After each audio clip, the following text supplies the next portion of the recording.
April 1st, 1945. What does it feel like to kneel in the mud beside a screaming soldier while the ground itself seems alive? Crawling with shrapnel, blood, and the dead. Knowing that the next second could erase you from history. And would you still stay if you knew what waited in the dark beyond the ridge?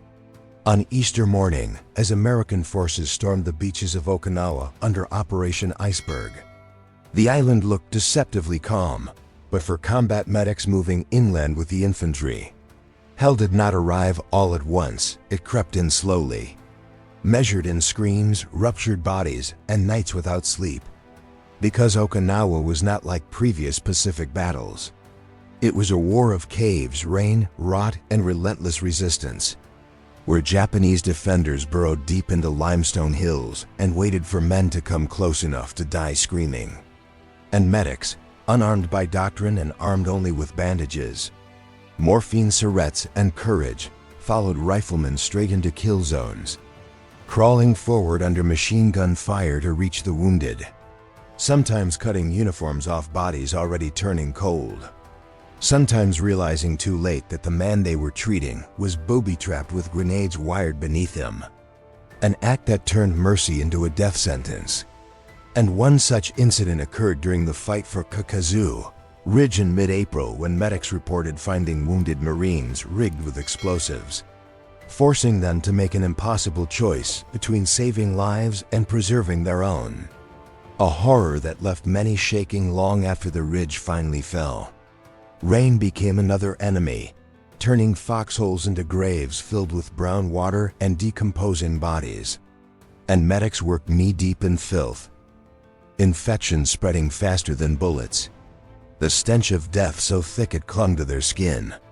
Because Okinawa's battle lines barely moved, and for weeks the same ground was fought over again and again, with Japanese artillery zeroed in so precisely that aid stations were hit repeatedly, Red Cross markings ignored or unseen, and medics died at rates nearly as high as frontline infantry, especially during the brutal fighting along the Shuri Line in May 1945, where caves erupted with sudden gunfire and flamethrowers turned defenders into screaming shadows, while medics rushed forward through smoke and burning flesh to drag men back, sometimes losing their footing on slick rocks coated with blood and rain, sometimes slipping into shell holes already packed with corpses.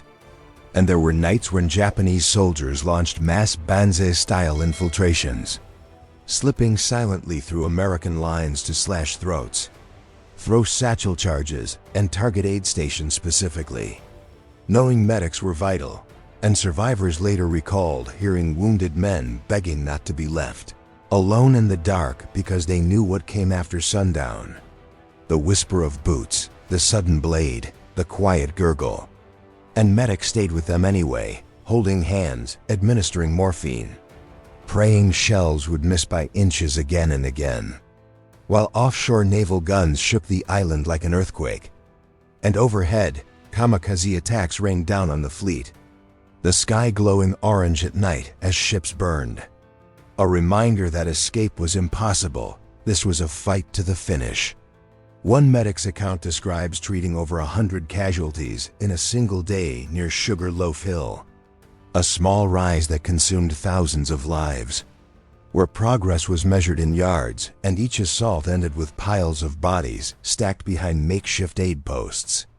And exhaustion blurred reality, men screaming for mothers long dead, others eerily calm as they bled out, while medics worked until their hands cramped and their minds detached just enough to function. Because stopping meant breaking, and when Okinawan civilians were caught in the crossfire, some hiding in caves with Japanese soldiers who told them Americans would torture them, medics became the first Americans many civilians ever saw, offering water instead of violence, bandages instead of bullets, even as shells fell around them, showing a different kind of courage that history often overlooks. By June 1945, as the battle dragged toward its bloody conclusion, rainstorms turned the battlefield into a swamp of decay, bodies decomposing where they fell because retrieval was impossible, flies so thick they formed clouds, and medics still moved forward, still answered cries, still crawled into fire. Knowing that Okinawa would later be called a preview of what an invasion of Japan might look like. A place where human endurance was tested beyond reason.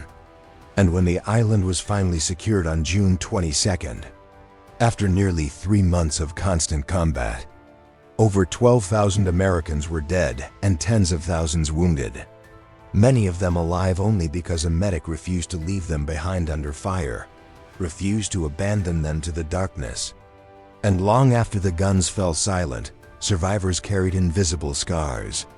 Memories of hands slipping away, of faces frozen in terror. Of nights when the jungle whispered and the dead seemed closer than the living. So now ask yourself this.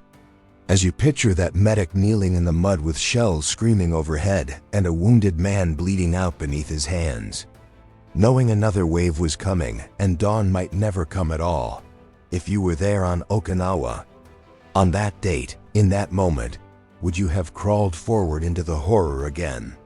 Or would fear have finally won?